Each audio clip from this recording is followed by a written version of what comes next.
my channel.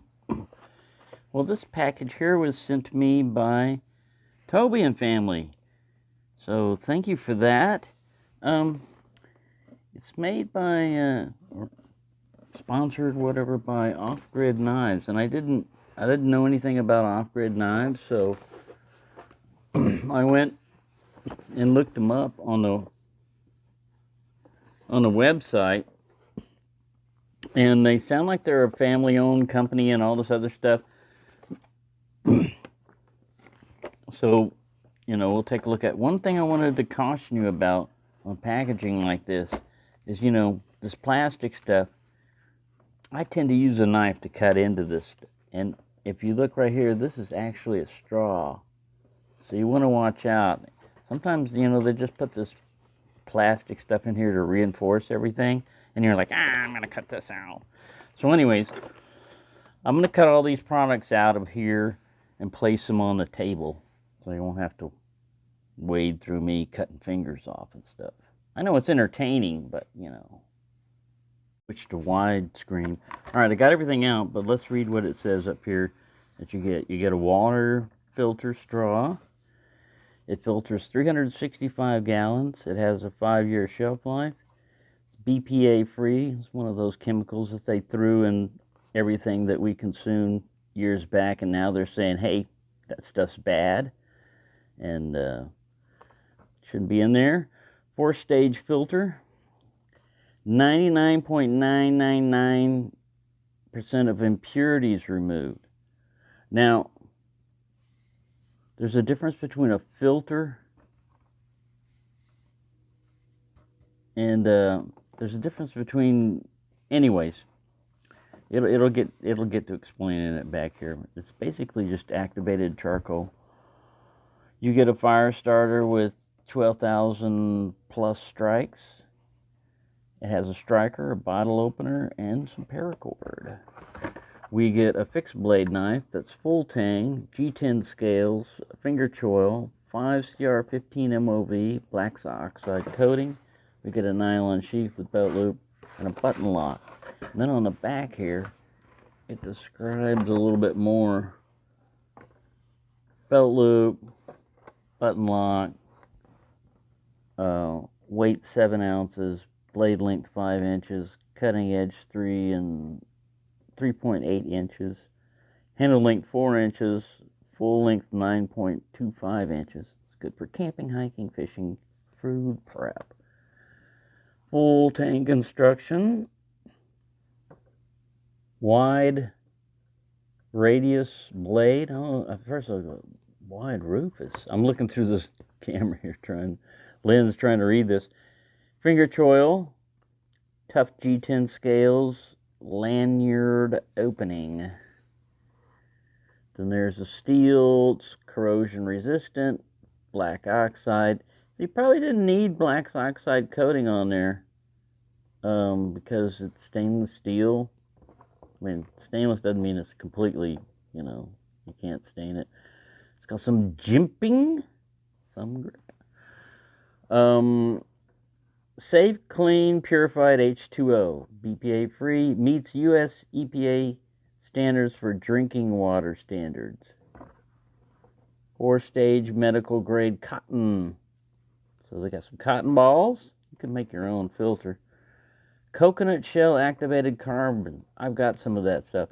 Now, you need activated carbon, not just like a piece of charcoal out of your barbecue grill.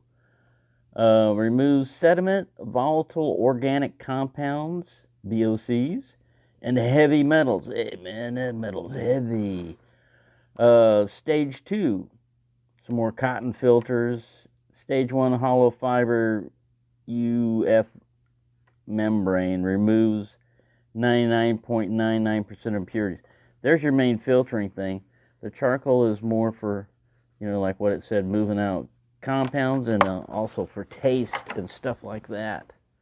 All right, so nowhere do I see a country of origin on this knife.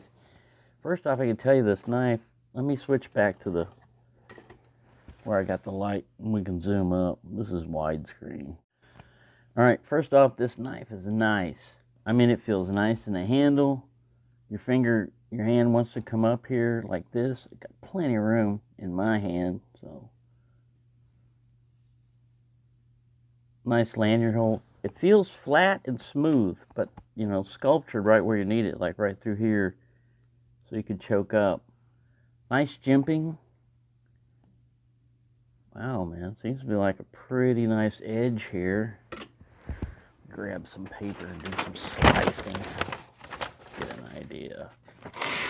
Oh, yes, man. Yeah, that's slicey. That's slicey. Yeah, this is almost like looks kind of like an Essie, you know, kind of a knife. Maybe an Essie 3 or 4. I know it's not that. People are like, how dare you say, mention Essie's name with that knife. Well, still, a nice wooden handle on this, paracord. We have, what is this measured in? Like a map reference right here, map grid. 5 kilometers. So right off, you can probably get an idea that this was not made in America if it has kilometers on it. I'm just saying. And millimeters, right? So, in one of the, when looking at the company and everything, they're talking about they support America and all this other stuff, and they say that the companies that they use to manufacture their knives are vetted, you know, so like they've checked them, but they don't say where they are. So this is one of those cases where I was talking about where people are talking about, I only buy American-made products, right? Now, I might be talking out my butt on this one, right? They may actually be having all of this stuff made in America, but I doubt it. Now they say, all right, so we vetted it. You know, what does that mean? We vetted it. It means that they verified to their own standards. I don't know. I'm not ragging against this company or anything like this. Look, it tells you how to make fire. We need that. Set this paper on fire. Step number 1, set the paper on fire. Oh, how to drink water. Drink it slowly. Let's see. Blow air into the straw. Take 5 strong sips to get the water flowing. After drinking, blow air through the straw again to keep the filter clean. Connect bottles. Connect water bags. Yeah, so, I mean, this feels like a silicone. It's picking up a lot. It's picking up a lot of the dust and stuff that's around for me been sanding and filing. But already, just laying it down, I can tell it's got dust embedded into it now. Little dust particles. Let's see if we can see any in here. No, it's looking at here. Look up close. Look up close, camera. See all that? Pick that up from me just laying it down here on the table. Alright, this thing's lightweight. It don't weigh a whole lot. You got the little support thing here. I don't think you need to open it up. Oh yeah, you need to open it up to slurp on it. So you stick this tube in here, I guess, like that.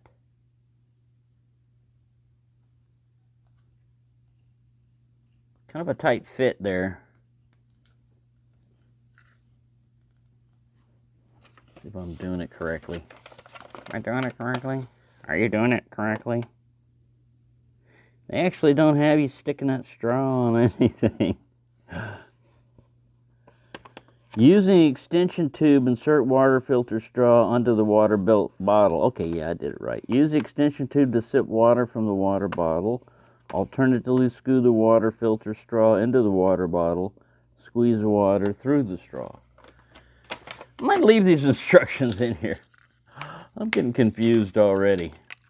We'll leave the instructions with that thing. But yeah, this feels pretty decent. Very flat handle, but it's ergonomic. And this would get you by for doing your task. Oh, I think this is perfectly serviceable. I don't know how much it costs and everything, but it looks like a good kit. And another thing about water filters, these are very good to have because water's heavy. You can only carry so much water, but usually there's a lot of water available. It's not necessarily drinking water. Now, usually what I would do to make sure if I've got the fuel and the time and everything is boil water to make sure it's safe. Or, you know, some kind of chemical treatment, you know, like drop some water purification tablets in there and let it do its thing.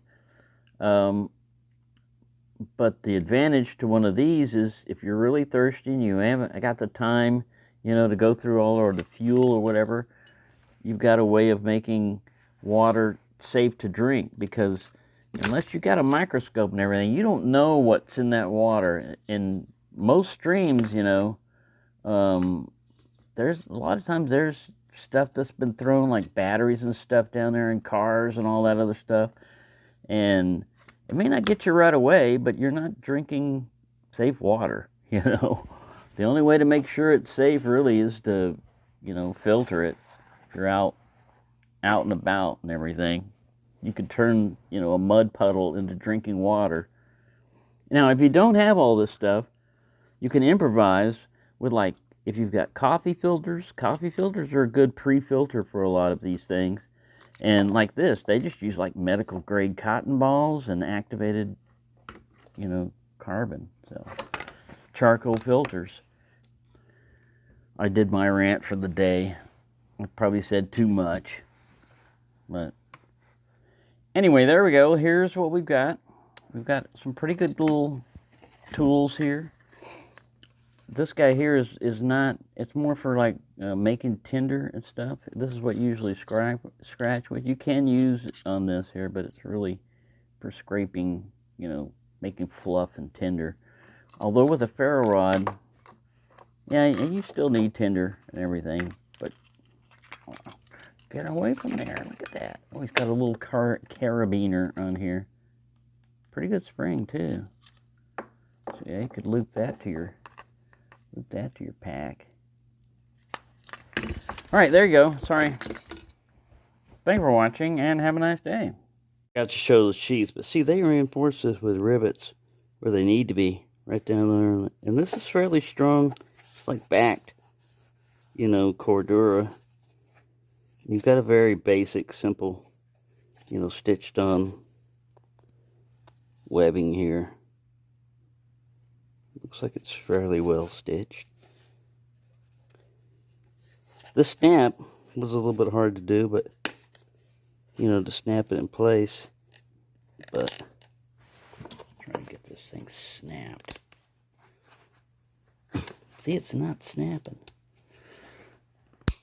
Finally, hear that click? Finally? Jeez. It does hold it in securely.